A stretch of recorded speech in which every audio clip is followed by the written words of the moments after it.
Très heureuse de vous savoir nombreux à suivre cette émission Débat ouvert, Madame, Messieurs, toujours dans le souci de vous informer sur des sujets importants d'actualité. C'est dans ces cadres que nous avons reçu sur ce plateau le professeur d'université, député national, Faustin Toengambo. C'est de lui qu'il s'agit. Avec lui ce soir, nous allons parler de cette loi, démarche du chef de l'État sur la demande pour demander des habilitations aux députés nationaux pour la prorogation de l'état de siège, les mesures prises par le gouvernement sur la lutte contre la Covid-19 est-elle exagérée? Nous parlerons également au cours de cette émission de cette loi sur l'organisation de la centrale électorale de la CENI qui aujourd'hui divise l'opinion. C'est dans ces cadres que je lui dis déjà bonjour et bienvenue dans cette émission. Bonjour madame. J'espère que vous allez bien. Oui, ça va.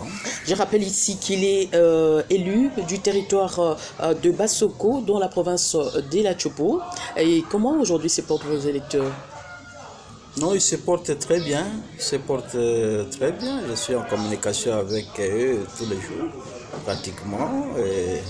Sauf qu'ils sont dérangés un peu par les Chinois et qui vont exploiter les bois et qui commencent maintenant à exploiter aussi les minéraux de manière un peu anarchique.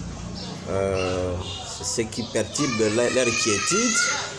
Alors, nous avons porté la question au niveau du gouvernement à travers la vice-première ministre ayant en charge l'environnement et le développement durable pour qu'on mette fin à ce genre d'irrégularités qui ont élu domicile dans notre pays et de manière particulière dans ma circonscription électorale. Et aujourd'hui, à part ça, la Covid-19, aujourd'hui, ça dérange un peu partout. Est-ce que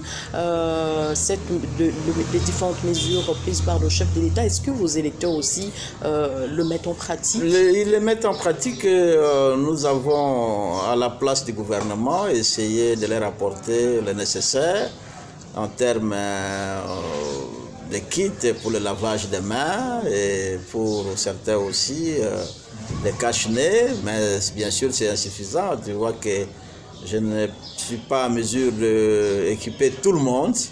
On aurait aimé qu'un effort soit fourni de manière considérable au niveau du gouvernement de la République, au niveau du gouvernement provincial, au niveau des entités décentralisées, pour que ces mesures soient accompagnées d'actions afin de permettre à la population, une population pauvre, parce que nous sommes dans un milieu rural enclavé, il n'a pas assez de moyens pour se procurer tout cela, mais il appartenait au pouvoir public de le faire afin de préserver la population contre cette pandémie. Mais Dieu fait grâce. Dans ma circonscription électorale de Bassoko, on n'a pas encore enregistré jusque-là un cas positif. Mais aujourd'hui, en termes des actions palpables, qu'est-ce que le gouvernement peut faire pour venir en aide de vos électeurs? Oui, ce qu'il faut faire, c'est de mettre en application les mesures qui sont annoncées. Ce sont des mesures que nous avons saluées. Mais nous avons l'impression que ces mesures sont quelque peu d'application sélective, notamment en termes de mouvement de la population. Lorsque on est rigoureux pour surveiller tout déplacement par avion, parce qu'on ne peut pas voyager par avion, lorsque on ne présente pas les certificats qui atteste que vous n'êtes pas contaminé, c'est déjà une bonne chose. Lorsque dans tous les aéroports on prélève la température, c'est déjà une bonne chose. Mais nous aurions aimé que ces mesures-là aussi se fassent appliquer au niveau des entités territoriales décentralisées, au niveau des entités territoriales déconcentrées. Mais on a l'impression que là-bas, les gens se déplacent et comme ça a toujours été le cas, il n'y a pas un contrôle, ils embarquent dans une pirogue, ils sont très nombreux, côte à côte, ils embarquent dans une balinière, des bateaux de fortune, ils sont très nombreux côte à côte, et donc le risque est énorme. Mais peut-être que... et puis, il faut aussi dire que le mécanisme est mis en place pour détecter la maladie, pour tester les personnes, sont très limités. Vous voyez, chez moi par exemple à Bassoko, mais on ne sait pas si... Je ne vois pas comment les gens se présentent pour se faire examiner, se faire tester. Il n'y a pas un mécanisme. Peut-être lorsqu'il arrive à Kisangani, à 300 km, vous voyez, pour vendre ceci ou vendre cela, parfois ils sont l'objet de tracasseries de la part des pouvoirs publics et pour rien. Alors que là-bas aussi, on devait les soumettre à cet exercice-là pour qu'ils soient habitués, pour que tout le monde comprenne qu'il y a un danger. Et il ne faut pas attendre que les policiers se présentent pour se rendre compte. Voilà. Donc, les mesures sont là, mais leur application nous semble très limitée sur le plan national. On donne plus l'importance ici à Kinshasa, mais un peu moins à l'arrière-pays. Mais aujourd'hui, vous avez parlé lors de votre intervention ici que la population du Bassoko est tellement pauvre, mais quel est réellement aujourd'hui le vrai problème ou bien l'état des lieux de la situation de votre de la Chopo par exemple? Mais le plus grand problème, j'ai allé dire, que ce soit au niveau de notre rapport de vacances parlementaires que nous présentons chaque fois que nous allons en vacances parlementaires, mais l'exploitation de ces rapports n'est pas conforme aux normes que nous-mêmes nous avons élaborées. Nous avons toujours décrié cela. Nous portons les problèmes qui se posent au niveau des autorités gouvernementales, au niveau des autorités provinciales. Les grands problèmes pour le moment dans notre pays, et surtout dans les milieux ruraux, il n'y a pas longtemps que j'ai été reçu par le ministre d'État en charge du développement rural pour faire voir que les grands problèmes du développement de notre pays, c'est l'enclavement des centres de production. Vous voyez, la population congolaise est active, elle est en grande partie jeune, elle est capable de travailler. Et ceux qui doivent nourrir les centres urbains, ce sont ceux qui sont dans les milieux ruraux, là où on doit cultiver la terre, produire en abondance et alimenter suffisamment les centres de consommation qui sont les centres urbains. Alors, à partir du moment où, à 300 km, Bassoko se trouve à 300 km des chefs-lieux de la province de la Chopo, Kisangani. On ne peut pas accéder par route. Et quand moi je vais en vacances, je ne sais pas prendre ma Jeep, m'engager sur la route, afin que je puisse m'arrêter à chaque village et pour saluer mes électeurs, les entretenir, voyez, enregistrer leurs préoccupations. Donc, pour arriver au chef-lieu du territoire, je suis obligé d'utiliser les fleuves. Heureusement qu'il y a cette voie naturelle, ce boulevard naturel que Dieu nous a donné. Voyez? Alors, vous voyez maintenant, ça devient très difficile. Lorsque quelqu'un doit travailler pour produire, il ne sait pas comment évacuer, voyez, les produits de son champ. Et les histoires pourrissent parce que les voies de communication n'existaient pas. Les routes des dessertes agricoles n'existaient pas. Lorsqu'on parle de cartonnage, on parle de l'entretien des routes, mais il faut d'abord que ces routes existent. Voyez? Et ces routes qui étaient construites par les colonisateurs et qui ont fonctionné à un certain moment sous la Deuxième République, mais aujourd'hui, elles n'existent pratiquement plus. Alors, les grands problèmes d'abord, c'est à ce niveau. Donc, l'enclavement des territoires, l'enclavement des chefferies. Donc, il n'y a pas une connectivité entre le chef-lieu de la province et le chef-lieu du territoire. Vous voyez, de la même manière, pour quitter Kinshasa, aller à Kisangani, on n'a que l'avion comme moyen de transport. S'il faut prendre un bateau et emprunter le boulevard naturel qui est le fleuve Congo, mais on peut mettre un mois en route.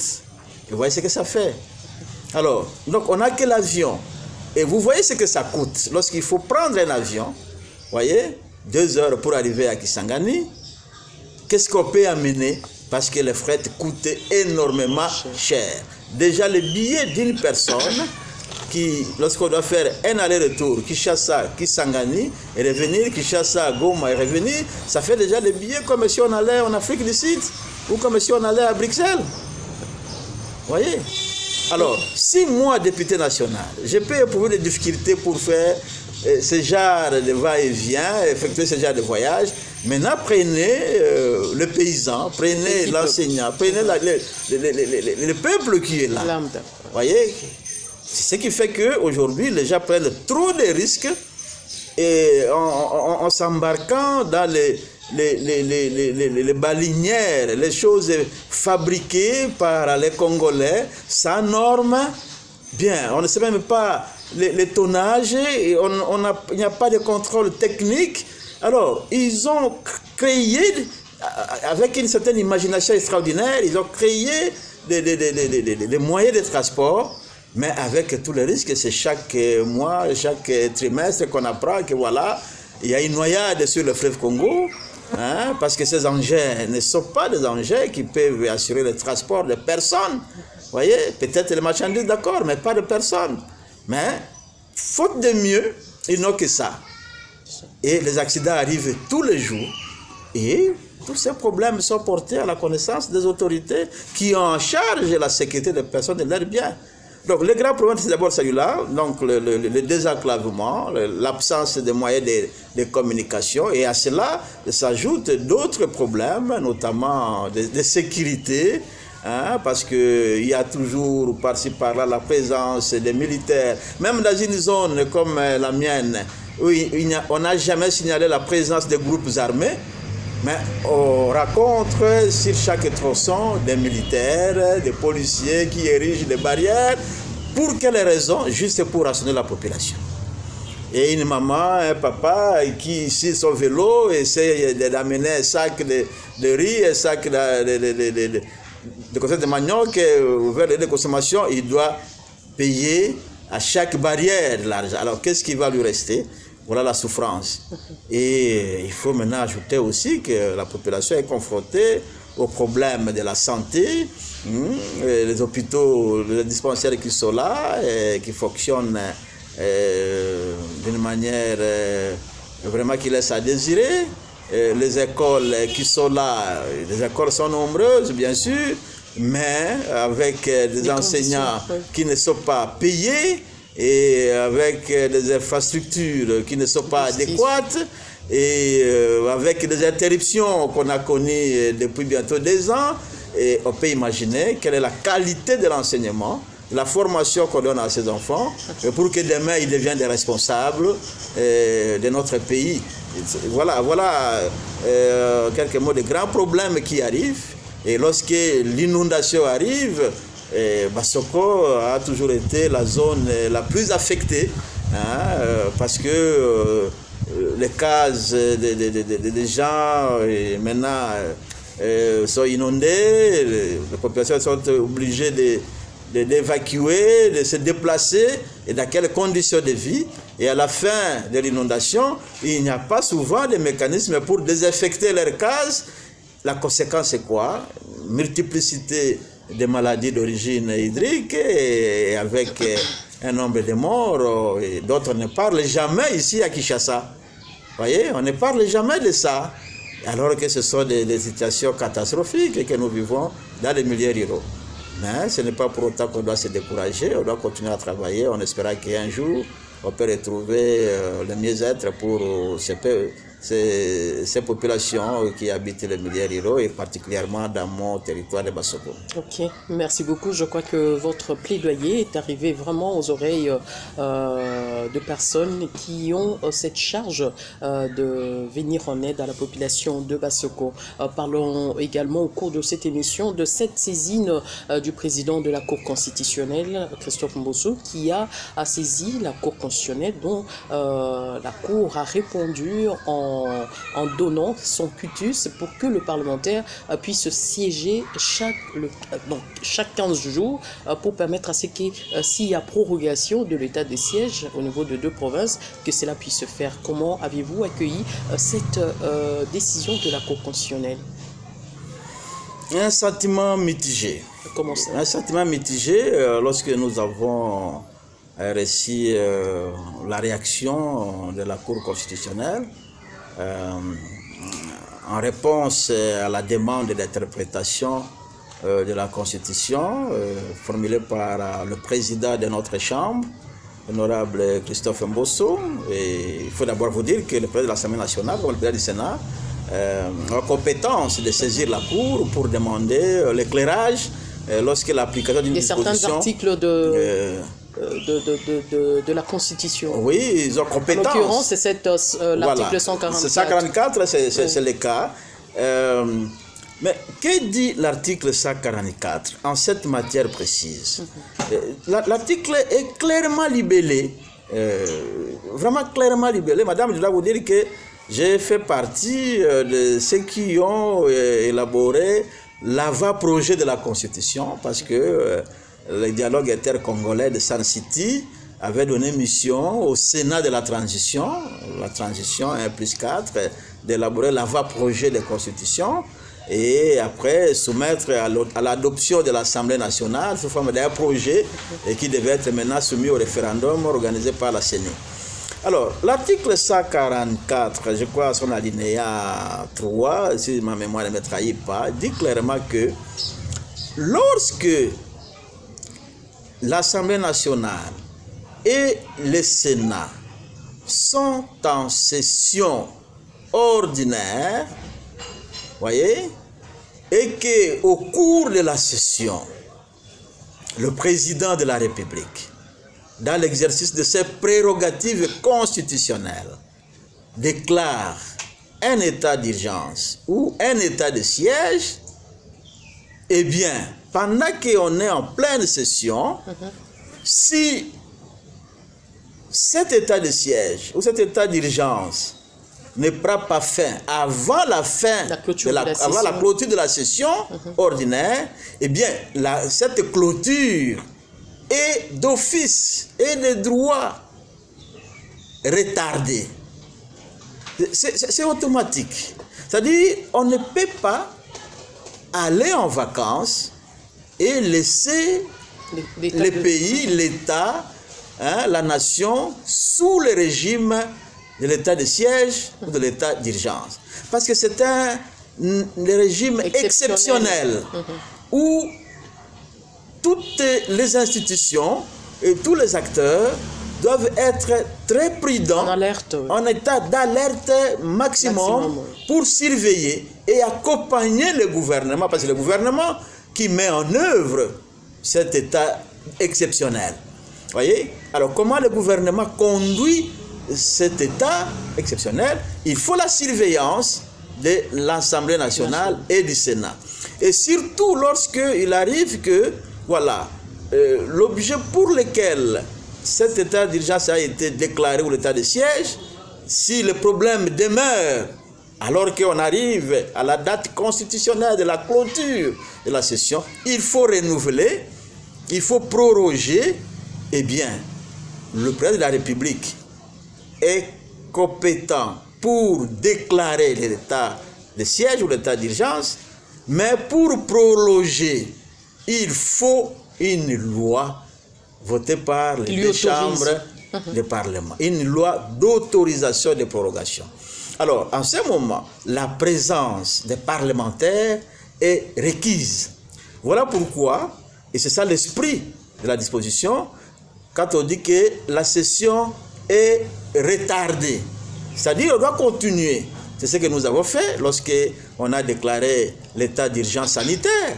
Nous avons retardé la clôture de la session. On a continué jusqu'au moment où on a arrêté l'état d'urgence et nous sommes allés en vacances. Alors, maintenant, ce qui a posé problème cette fois-ci, c'est quoi?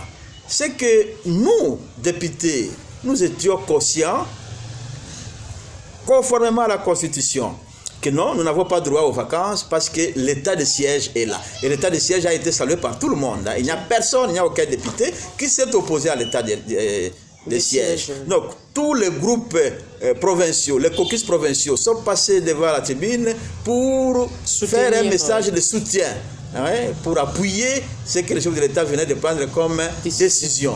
Elle était salutaire, voyez, parce que la situation de l'Est du pays préoccupe tout le monde.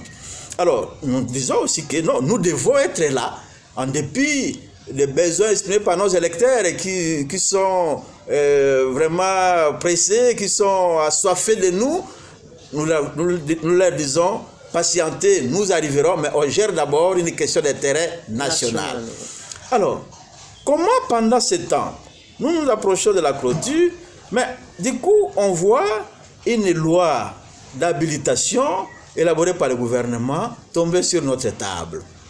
Alors, on doit habiliter le gouvernement pour quelles raisons? En fonction de quoi? Parce en que fonction déjà, de quoi? Parce la Constitution que la Constitution a tout réglé. Voyez, on habilite le gouvernement lorsque le Parlement est empêché, se trouve dans des situations telles qu'il ne peut pas fonctionner. Mais la Constitution oblige le Parlement à poursuivre ses travaux. Alors, nous devons habiliter le gouvernement pour quelles raisons? Ce serait violer la Constitution. Voilà d'abord ce qui explique les rejets. Voyez, de cette demande du gouvernement pour l'habilité à prendre certaines mesures et à force de loi car l'Assemblée nationale est en congé. On n'a pas été d'accord avec ça. L'opinion a beaucoup parlé de ça. Mais selon vous, qu'est-ce qui vous a fait peur en rejetant cette demande du gouvernement? Ce n'est pas une question de peur, c'est seulement une question de respect des textes qui nous régissent. Nous avons dit, si peut-être le gouvernement ne s'est pas rendu compte qu'en agissant ainsi, on viole la Constitution, nous, par notre décision, nous avons voulu montrer au Parlement que non, votre demande n'est pas conforme à la Constitution. C'est tout simplement ça.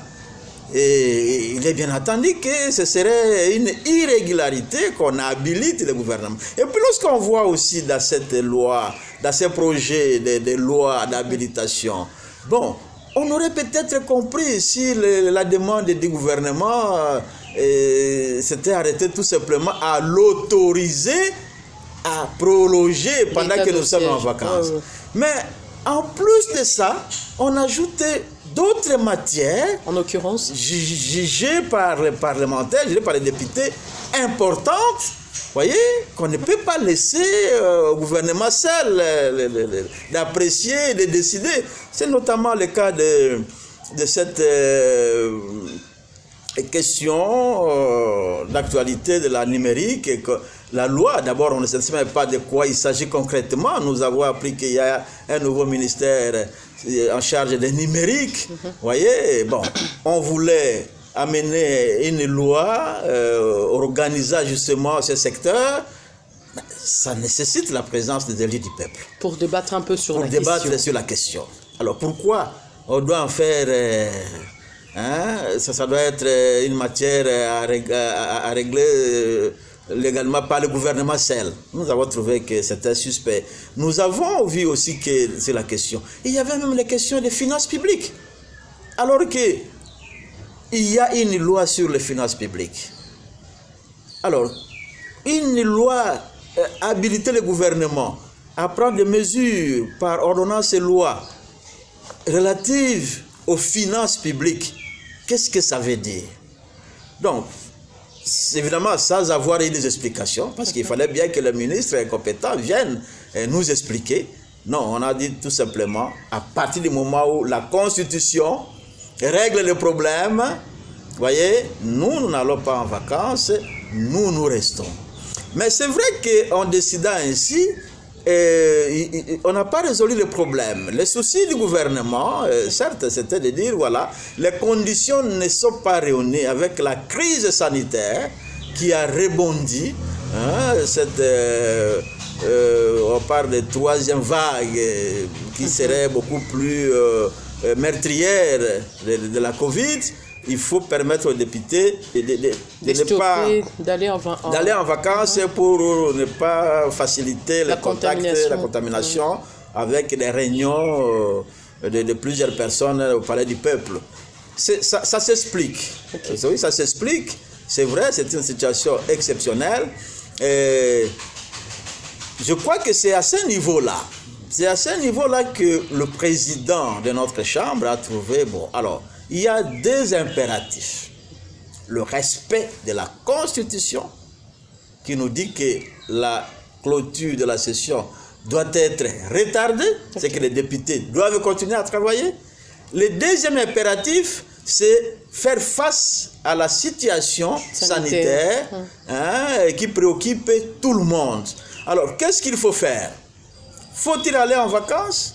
On risque de violer la Constitution. Okay. Faut-il garder les députés et continuer la session?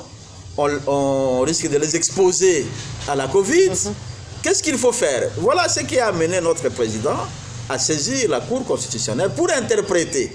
Est-ce qu'on peut aller en vacances? Si pour ne pas être en règle avec la Constitution. Voilà. Alors, maintenant, quand je dis que j'ai un sentiment mitigé en suivant la réaction de la Cour, c'est notre Cour. Okay. Évidemment, lorsque la Cour se prononce, il n'y a pas de recours. On doit se conformer à la décision de la Cour. Mais qu'est-ce que la Cour dit? La Cour dit, oui, nous pouvons aller en vacances, mais nous devons nous réunir chaque 15 jours. Voyez, pour examiner la possibilité de prolonger ou de ne pas prolonger l'état de siège. Qu'est-ce que ça veut dire concrètement, madame? Qu'est-ce que ça veut dire? Qu'est-ce que la Cour a voulu concrètement nous dire? Explique-nous, parce que... Voyez, est-ce que ça veut dire que on va en vacances et ces vacances sont entrecoupées chaque 15 jours? Voyez, moi je dois aller chez moi à Bassoko. Le 15, je dois être à Kinshasa pour siéger au palais du peuple afin de participer au vote de la loi autorisant la prorogation. Et après le vote, je rentre. Parce que nous avons 3 mois de vacances. Et on ne sait pas jusqu'à quand l'état de siège va prendre fin. Est-ce que chaque 15 jours, on doit faire des va-et-vient? La Constitution ne prévoit pas... Non, ce que la Cour a annoncé comme mesure n'est pas prévu par la Constitution. Voyez? Sinon alors, on nous dit, voilà, on clôture la session ordinaire, mais on convoque une session extraordinaire. C'est ce qui est prévu. Okay. Voyez? Ce qui est prévu, c'est la possibilité de rappeler les députés, les sénateurs, en session extraordinaire. Là, okay, c'est constitutionnel. Mais chaque 15 jours de session, rien que pour ça, c'est du nouveau. Est-ce que c'est une manière pour dire que non, vous n'êtes pas en vacances et vous... Voilà. Est-ce que nous sommes en vacances pour de mesures sanitaires? Voilà. Est-ce que nous serons en vacances? Est-ce que nous ne serons pas en vacances en revenant chaque 15 jours au palais du peuple? Est-ce qu'on est en vacances ou on n'est pas en vacances? La Cour n'est pas claire à ce niveau. Vous voyez, c'est ce qui fait que je puisse avoir un sentiment un peu mitigé. Okay. Et moi, j'ai envie d'aller en vacances. Alors, on aurait carrément souhaité que la Cour nous dise, voilà, les députés peuvent aller en vacances. C'est la Cour. Et c'est la seule institution qui est compétente pour interpréter la lettre et l'esprit de la Constitution. Alors, si la Cour pouvait nous dire que voilà, vous pouvez aller en vacances, alors en ce moment-là, la question de l'habilitation du gouvernement pour proroger, pour autoriser la prorogation de l'état de siège serait obligatoire maintenant. On aurait voté cette loi comme le Sénat l'a fait. Voyez? Alors, si nous devons être là chaque 15 jours, d'abord, ça veut dire que le gouvernement ne peut plus insister sur ce projet de loi d'habilitation. Voyez? Parce que les 15, après chaque 15 jours, nous serons là. Mais maintenant, c'est l'aspect pratique de la décision. Comment ça va se faire? Les députés restent à Kinshasa ou ils vont en vacances? S'il doit aller en vacances, est-ce qu'il est possible que chaque 2 semaines, qu'on revienne à Kinshasa, alors que nous avons des vacances, nous avons droit aux vacances de 3 mois? Est-ce que par rapport à cette préoccupation, il faudra que, je ne sais pas si c'est la Cour était encore appelée à se prononcer là-dessus ou bien demander l'interprétation peut-être? Ah, mais voilà, je pense que la Cour aurait pu faciliter la tâche, non seulement aux députés, mais à l'opinion nationale, que voilà l'intelligence de l'article 114, 144, et des choses lignes. On va en vacances ou on ne va pas en vacances. Ou on va en vacances et après un temps, on nous rappelle en session extraordinaire. Parce que quand nous revenons chaque 15, cette période-là, c'est quoi? Est-ce que ça rentre dans la session ordinaire ou ça rentre dans une session extraordinaire de 24 heures? Mais moi, je pense que ça entre dans la session ordinaire du fait que vous n'avez pas encore clôturé. Vous n'avez pas clôturé la session. Et pendant les 2 semaines, chaque 15 jours, ça fait 2 semaines. Qu'est-ce qu'on fait? Bon, selon vous, est-ce qu'aujourd'hui le bureau de l'Assemblée nationale a peur d'envoyer de convoquer cette session extraordinaire, peut-être par manque de moyens? Oui, la convocation d'une session extraordinaire appelle... il y a beaucoup de charges, effectivement. Il y a beaucoup de charges. Non, pour le gouvernement, parce qu'il y a des contraintes financières, il faut payer les députés. Vous voyez, une session extraordinaire a un coût pour la République, a un coût pour le gouvernement, et je pense que si on peut se passer de ça, ce n'est que du management qu'on ferait. Voyez, pour faire les économies nécessaires et permettre au gouvernement de faire face à d'autres urgences de la République. Voyez, il ne faut pas que tous les moyens soient concentrés à la survie des institutions. Voyez, donc il y a un problème de coût. Évidemment, il y a aussi la nécessité de se conformer à la Constitution qui nous demande d'être régulièrement en contact avec nos électeurs, parce que c'est notre devoir aussi d'aller à ces électeurs-là, notamment concernant la question de la Covid, concernant les sensibiliser, concernant l'état de siège. Nous devons donner la bonne information, voyez, à nos électeurs pour que toute la République puisse parler le même langage. Parce qu'il y a beaucoup de gens qui ne comprennent pas. Et c'est notre responsabilité d'aller en vacances pour raconter nos électeurs et les entretenir sur les questions d'intérêt national. Est-ce qu'en agissant ainsi, le président de l'Assemblée nationale, Christophe Mbosso, agit quand même, ou bien veut être clean devant le député national, selon vous? Moi, je ne le condamne pas. Le fait d'avoir saisi... la Cour constitutionnelle, je ne le condamne pas parce qu'effectivement, il y avait un débat autour de ça. Mais nous faisons quoi? On va en vacances. Il y en a qui tenaient à ce qu'il faut qu'on aille en vacances. D'autres disent non, on ne peut pas aller en vacances. Nous devons respecter la Constitution. Nous devons être là pour accompagner le gouvernement dans la gestion de l'état de siège. Et il y avait ces deux tendances-là pour départager. Je pense qu'il a eu le bon réflexe de se référer à l'institution compétente qui est la Cour constitutionnelle pour que la décision que nous devons prendre ne puisse pas aller à l'encontre des dispositions constitutionnelles. Parce que ce qu'il faut d'abord, c'est de respecter la Constitution. C'est sacré. Vous voyez, l'état de droit commence d'abord par là. Le respect des textes que nous avons tous adoptés. Et la Constitution, c'est l'unique texte qui est adopté par l'ensemble du peuple congolais. Et nous devons nous soumettre à l'esprit, à la lettre de la Constitution. Vous voyez ? En tout cas, je crois que tout le monde a suivi un peu la réponse, ou bien les réponses du député national Faustin Touingao sur cette question un peu sensible de l'interprétation de l'article 144 de la Constitution, conformément à la demande du gouvernement sur la loi d'habilitation de l'état des sièges ou pas. Parlons à présent de cette loi également, la loi sur la CENI, la loi organique, qui aujourd'hui divise l'opinion nationale. Pas plus tard qu'hier, nous avons vu le jeune aller aux abords du Palais du Peuple pour réclamer le rejet de cette loi. Est-ce que c'est possible? Bon, madame, il faut dire que l'élection, de par sa nature, est une matière hypersensible et de tout le temps. C'est un enjeu important parce que C'est à travers l'élection qu'une personne accède à la magistrature suprême. Et vous savez, la course vers la magistrature suprême est un enjeu très important entre les forces politiques. C'est à travers l'élection qu'on devient, que le statut d'une personne change.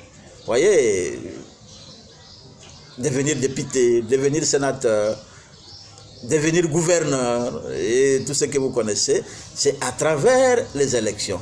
Donc, c'est un moment hyper sensible et toutes les décisions qui portent sur cette matière-là, ce sont des décisions hautement politiques. Hautement politiques. Alors, ça nécessite un large consensus de toutes les forces engagées dans la compétition électorale. Sinon, les mêmes causes vont produire toujours les mêmes effets. Il est à constater que déjà même quand le pays accède à l'indépendance, les premières élections qu'on a eues, l'enjeu entre ce qui a fait que au sommet de l'État, on connaissait une crise, c'était justement la perspective électorale des élections de 1965 qui devaient avoir lieu. On avait déjà les élections législatives, maintenant il restait un autre enjeu important, l'élection présidentielle. Vous voyez, et les forces politiques ne s'attendaient pas, et voilà, ça a amené le pays à l'explosion. Vous voyez, le Premier ministre et le Président s'accusaient mutuellement et tout ça. Et voilà, là où nous sommes arrivés. Et voilà, la Deuxième République a essayé d'imposer un système pour épargner justement la population des aléas liés aux élections. On a imposé un système de partis uniques et tout ça. Avec les partis uniques, bon, voilà, tout le monde adhère à une vision, à une organisation, et cette organisation impose les règles de jeu à prendre ou à laisser. Vous voyez, on sait que dans toutes les élections présidentielles, voilà, pour être donc président de la République, il faut d'abord être président fondateur du MPR. Tout le monde sait qu'il n'y a qu'un seul candidat. Là, ça ne pose pas problème. Donc, la Deuxième République nous a imposé cela, on a été habitué à cela, et Mobutu a été réélu à plusieurs fois, parce que le système a permis. Maintenant qu'on est revenu au système des élections pluralistes, des élections dites démocratiques, libres, transparentes, c'est une question hautement politique. Alors, il faut comprendre qu'est-ce qu'on a reproché au régime sortant de M. le Président Joseph Kabila. Beaucoup, à tort ou à raison, continuent à affirmer jusqu'à aujourd'hui qu'il y a eu tricherie, que ce soit en 2006, que ce soit en 2011, que ce soit dernièrement en 2018. L'opinion retient qu'à chaque cycle électoral, il y a toujours une crise qui s'ensuit autour de ces élections. Sur ces élections-là. Donc, on doit tirer les leçons de l'histoire pour baliser l'avenir. C'est ce qu'on nous dit que l'histoire nous permet d'apprendre le passé pour comprendre le présent et baliser l'avenir. Alors, on devait tirer les leçons de ça. Malheureusement, le nouveau régime arrive, voilà, d'abord on impose une majorité qui a été formée à la manière que tout le monde connaît, une majorité qui ne vient pas des élections, parce que la majorité et l'opposition, c'est la conséquence du choix du peuple. C'est le peuple qui décide, à travers justement des élections, que voilà, je donne le dévolu à tel programme, et vous qui soutenez ce programme-là, nous sommes d'accord avec vous, c'est si que la majorité va sortir de là. Et les autres, non, c'est bien, mais ce n'est pas bon, je crois qu'on va voir un peu, laissez d'abord les autres travailler. Non, on a la majorité, on a l'opposition, c'est après les élections. Mais nous avons maintenant une majorité qui est sortie d'une manière, le mot ne serait pas fort, je dirais anarchique. Bon, voilà. Alors, c'est cette majorité qui impose maintenant, parce que qu'on le veuille ou pas en démocratie, c'est la loi de la majorité. Cette majorité qui impose maintenant à la loi électorale que voilà, sur 15 membres, un nombre élevé doit être attribué à la majorité. Voyez? 6. On donne 5 à la société civile et 4 à l'opposition. Alors que l'opinion s'attendait à ce qu'on corrige les erreurs du passé. Or, c'est ce qu'on a reproché au passé. Que les élections ont été manipulées par une force politique qui était majoritaire. Alors, si on a reproché ça au passé, et pourquoi reproduire le même système avec la nouvelle majorité? On n'avance pas. On fait du surplace. Vous voyez, on fait du surplace. Et voilà ce qui avait fait que, à l'époque, il était dans l'opposition. Christophe Lutundula, un éminent collègue que je respecte beaucoup, il a amené une proposition de loi où il a tenté de résoudre ces problèmes. Bon, d'abord, l'opinion, une certaine opinion, la société civile en général, les églises en particulier, ont voulu à ce que la CENI soit dépolitisée. C'est la question épineuse. Vous voyez, dépolitisée. Alors, faut-il encore savoir? Malheureusement, j'ai toujours suivi avec beaucoup d'intérêt ce débat, mais je n'ai jamais attendu quelqu'un qui a donné la bonne définition de la dépolitisation de la CENI. Qu'est-ce que ça veut dire concrètement? Les plateaux vous êtes offerts pour expliquer? Mais oui. Non, moi je ne suis pas de ceux-là qui demandent à ce que la CENI soit dépolitisée. Mais il y a une frange importante de la population, de l'opinion congolaise, qui tiennent à la dépolitisation de la CENI. Que le gens, peut-être, il y a une mauvaise, il y a une compréhension erronée. Voilà. Donc, aujourd'hui, le plateau, vous êtes pour essayer un peu d'expliquer. Mais si je comprends bien, je peux ne pas avoir la bonne compréhension, mais si je comprends bien, la dépolitisation, si j'ai bien suivi ceux qui défendent cette thèse, pour eux, la dépolitisation signifie soit écarter tout ce qui représente les partis politiques et la gestion des élections. C'est-à-dire qu'ils ne doivent pas faire partie de la CENI. Alors, ainsi, la CENI doit être constituée exclusivement de la société civile. De ce qu'on appelle la société civile. Je dis bien de ce qu'on appelle la société civile. Bon, est-ce que c'est possible? Est-ce que c'est possible? Est-ce que c'est possible qu'on puisse gérer les élections? Et j'ai commencé par dire que les élections est une matière hautement politique. Est-ce que c'est possible de confier la gestion exclusive des élections aux personnes qui ne sont pas politiques? Alors que les acteurs sur le terrain, ce sont des politiques. Est-ce que c'est possible? Et moi, ça c'est mon point de vue personnel, c'est un rêve, c'est vraiment rêver, tout en étant debout. Je ne vois pas. Donc là, vous rejoignez d'ailleurs le président de la commission PAJ. Mais oui, je pense que ce n'est pas faisable. Ce n'est pas faisable. Et à partir du moment où les acteurs politiques n'ont pas confiance à ceux qui ont la charge de gérer les élections, on ne peut pas aboutir au bon résultat. Parce que tout doit reposer sur la confiance. Mais aujourd'hui, parce qu'il y a cette manque de confiance. Mais c'est ça justement. Puisqu'il y a ce manque de confiance, voilà pourquoi le moindre mal aurait été de rester dans les proportions proposées par l'auteur de la proposition de loi, qui avait fait une répartition équitable.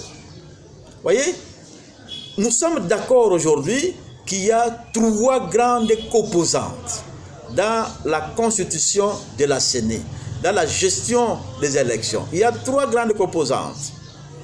Il y a au sein des forces politiques des composantes, la majorité et l'opposition. on ne peut pas ne pas écarter ces deux forces-là, ces deux groupes. Parce que ce sont eux qui sont dans la compétition. Ce sont eux qui se battent. Il faudrait que les règles de jeu soient endossées, soient acceptées par ces acteurs. Mais si on leur impose les règles de jeu, je ne vois pas comment ça peut aboutir. Ils doivent adhérer à la ligne de conduite tracée par la CENI. Leur présence est incontournable. Alors, la troisième force, c'est la société civile. Et lorsque Christophe Lutundu l'a dit, 5, 5, 5, pour moi, je pensais que c'était le moindre mal. Parce que là, au moins, on a un argument. Okay, on peut espérer avoir de bons résultats et ça corrige un peu ce qui a été fait par le passé. Oui, il y avait toujours ce déséquilibre et ça a amené beaucoup de critiques. Mais pourquoi ne pas corriger? Alors, quand la majorité s'impose, je dis non, nous prenons la part du lion, et bien voilà, les mêmes critiques qui ont été soulevées lors des cycles électoraux précédents sont les mêmes critiques qui reviennent aujourd'hui. Et les mêmes champions de critiques, et ils montent au créneau, les églises, et ceci, ils montent au créneau. Voyez? Bon, voilà, la société civile. Et même cette société civile-là, il y a à boire et à manger. Je suis, moi, le produit de la société civile. Mais je vous dis, madame, qu'il y a à boire et à manger. Est-ce qu'on peut aujourd'hui, la main sur laquelle dire que la société civile est véritablement apolitique? Donc aujourd'hui, apparemment, il y a une crise de confiance. Mais voilà. En tout cas, nous, parce que je suis en face de vous, le député national.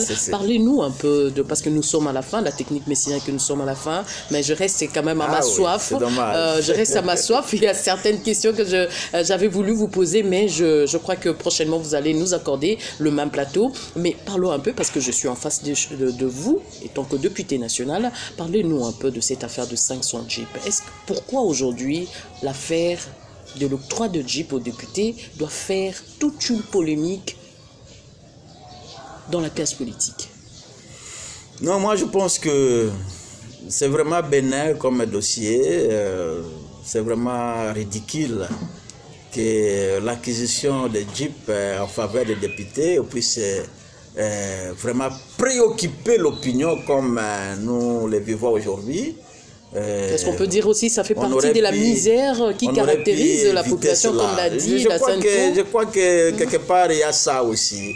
Il y a ça. Vous savez, il était très difficile de vouloir s'élever sur le plan de la considération sociale, sur le plan économique, essayer de hausser la tête dans un océan de misère, de la pauvreté. On va toujours chercher à vous tirer par les bas. Voyez, que ce soit en famille, que ce soit dans les organisations, tout ça. Tout celui qui cherche à hausser la tête sur le plan économique, les autres ne sont jamais d'accord parce que on trouve que vous voulez prendre tout pour vous et vous ne voulez pas partager aux autres. Mais vous reconnaissez quand même, c'est un tour du chef de l'État. En fait, il n'y a personne qui a demandé au chef de l'État de voiture. Mais vous voyez que quand tu es entré chez moi, tu as vu que j'ai quand même une Jeep qui me permet d'aller à l'Assemblée.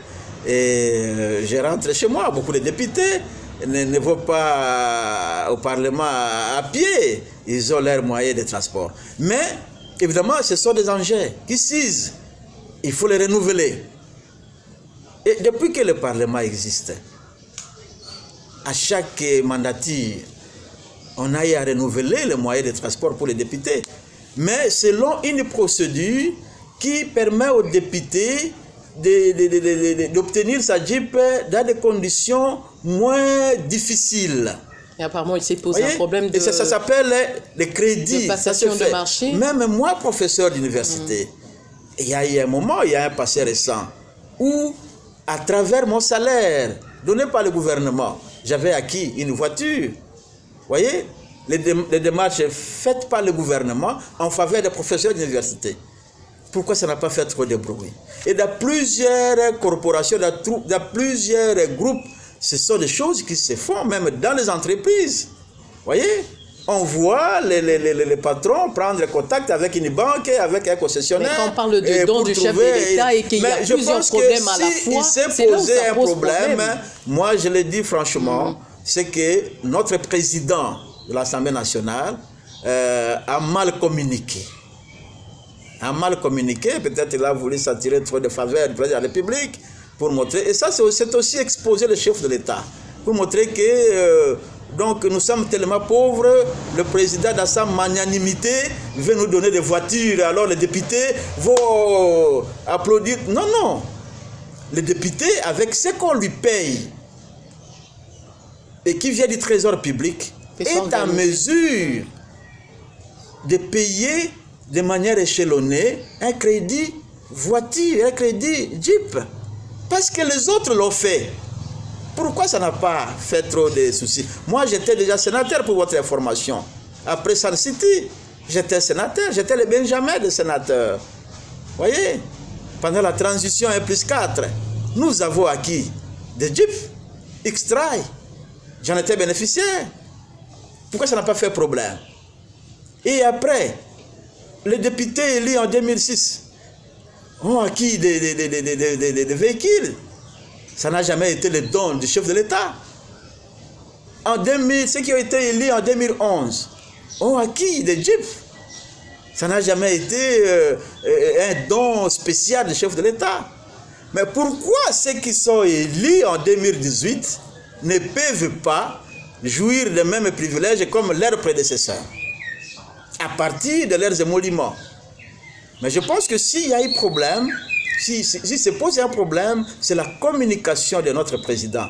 Dans un cadre purement privé, où on traite des problèmes d'une famille politique, mais il y a des traîtres de cette famille-là qui ont piqué, qui ont enregistré le président et ils ont lancé les formations. Alors l'opinion croit que le chef de l'État doit mettre la main dans sa poche ou puiser dans le trésor public des millions de dollars pour acheter des jeeps aux députés parce que les députés ont permis au chef de l'État de se débarrasser du FCC. Mais si c'est ça, c'est très mauvais parce que même moi je suis prêt à renoncer. Si c'est ça. Mais je ne pense pas que c'est ça. Je crois que ce sont des jeeps qu'on doit obtenir selon les mêmes règles qui ont été appliquées pour les députés qui nous ont précédés. Donc, à ce niveau-là, il ne se poserait pas un problème. Mais notre assemblée, notre bureau doit donner une bonne communication sur la question afin d'éviter que cela ne soit un problème majeur au niveau de l'opinion. Qu'est-ce que ça veut dire un député acquérir une Jeep? C'est quoi l'événement? L'événement se trouve où? Parce que les députés circulent déjà avec leur Jeep. Moi, j'ai ma Jeep. Qui m'a acheté ça? J'étais professeur d'université, j'étais recteur d'université. J'ai acquis une Jeep. Mais si je suis député maintenant, pourquoi je ne peux pas acquérir une nouvelle Jeep? Avec mes émoluments. Okay. Donc c'est faisable. Je crois qu'on ne doit pas, évidemment, il y a la pauvreté, là aussi la société civile, on essaye il y a aussi des collègues qui participent à ce genre de choses pour montrer que c'est la corruption et tout ça. Oui, moi, on ne peut pas accepter la corruption, on ne peut pas nous corrompre.